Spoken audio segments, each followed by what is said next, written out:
I'm literally in my room. I thought that I would do like a little, I'll be doing like a weekly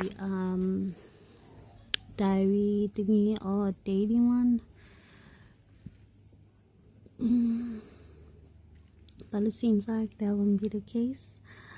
It seems that I'll be doing like whenever I can update. Life is,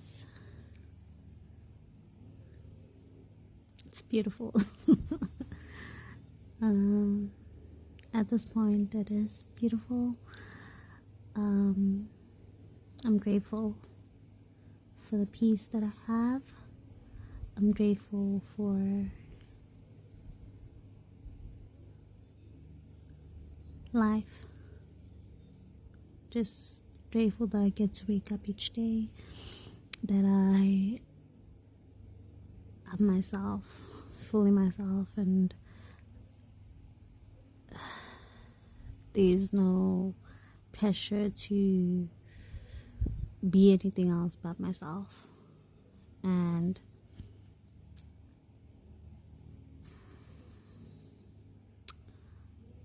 I think that I lost myself somewhere. I lost myself somewhere in between my 20s, mid-20s. I know that next year I'll be entering my 30s, which is also crazy if you think about it. Like 30, you know, I constantly have to kind of remind myself that, you know what, girl, you are getting old. But aging gracefully, I think that I'm not gonna be like one of those girls that say, oh, I look too good for my age, I do this, I do that. No. I think that even when I was pregnant, I was like, okay, you know what, you need to behave a certain way now. You need to carry yourself a certain way now that you are expecting a kid. Maybe you need to stop watching anime. You need to act like an adult, you know.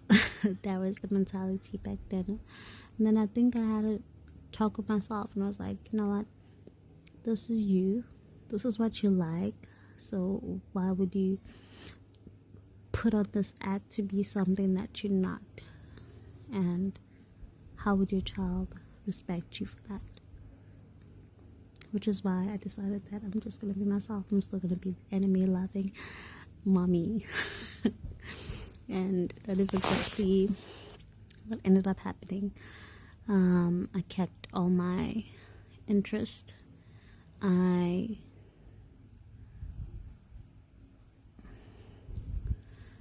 feel like I've matured. I know how to prioritize. Now, back then I was like, yo, it's whatever. I don't think I'm gonna be here at that age. Like, I don't need to plan ahead. I don't need to do this. So in a way, I got saved by Kai.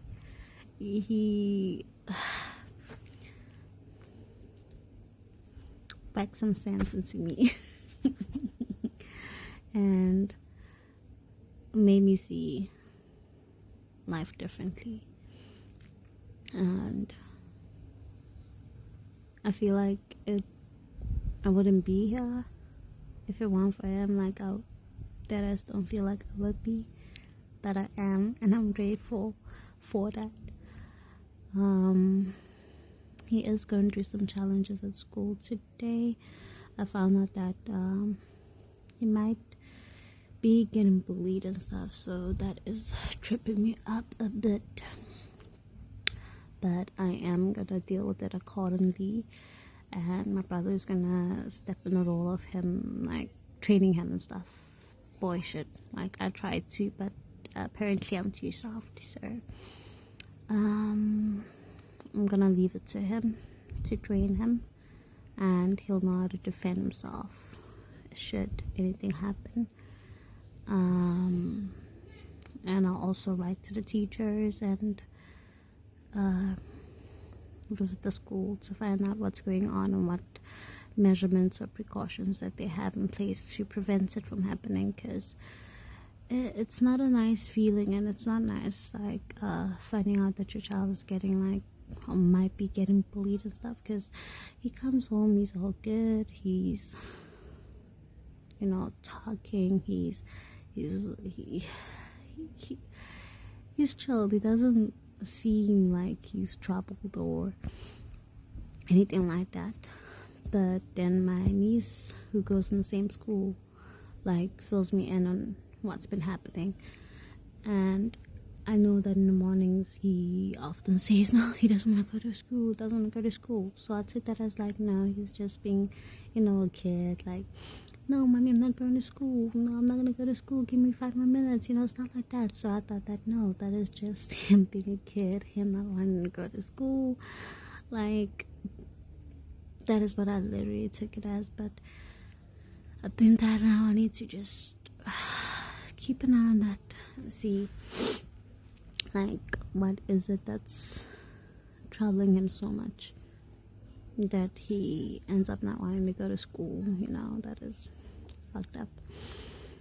On the other hand, I am still on hiatus, like, I'm not gonna job hunt yet.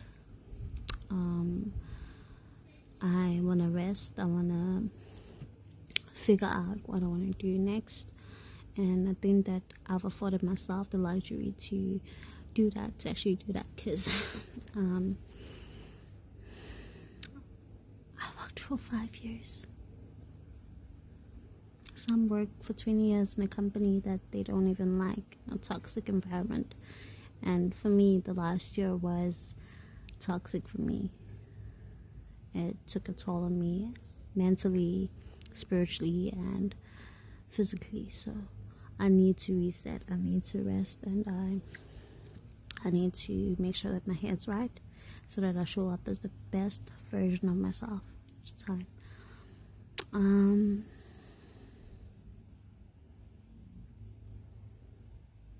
The rest, I'm not putting a time on it or anything. The moment that I feel like I'm at a space where I'm ready, I'm good, then I'll go back to the workforce. But for now, I'm just gonna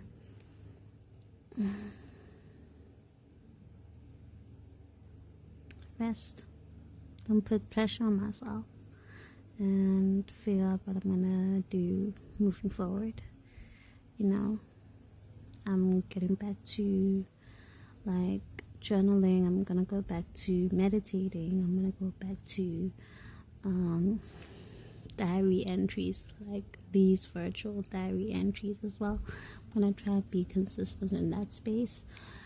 And I thought about doing an account like the Facebook shit, but it's so exhausting. Monetizing your account is just freaking exhausting. So I don't think that's for me, like social media fame and whatnot. It is not something that I'll be able to retain, or no, it's just not something that I'll be able to do per se. So I'm gonna steer clear of it. But I'm gonna continue using this medium, YouTube, because it's low-key. I don't think that a lot of people are gonna be on my page and shit like that. I don't think that I'm gonna reach an audience that is within my space, so I can speak freely. And with TikTok, with Facebook, there's just a lot of people that, you know, I know, and people that might not get the journey, and I'm just not gonna do that. So this is my YouTube diary journey, and it's not to gain fame or whatnot. It's just gonna be me venting, and I'll probably look back on this a year and be like, yo, You did that, girl. You've changed.